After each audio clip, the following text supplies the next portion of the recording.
attorney to distribute her assets at the time of her death, and she asked me to make arrangements to have her body donated to science.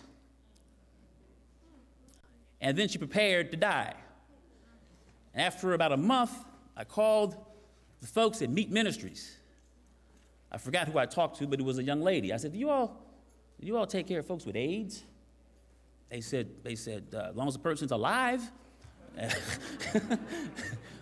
So we went to this young lady and we told her about Meet Ministries, and of course, she had a large number of complaints.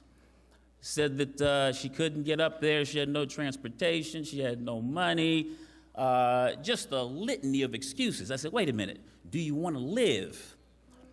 She said, yeah. I said, are you willing to do whatever it takes to live? She said, yeah. I said, well, this is the best chance I think at it. We sent her to Meet in February of this year. She came back. She said, those folks are strange up there. They keep Saturday for Sunday.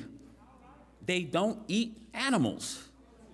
You know, they drink all this nasty stuff. And she went on, but she said, I feel better.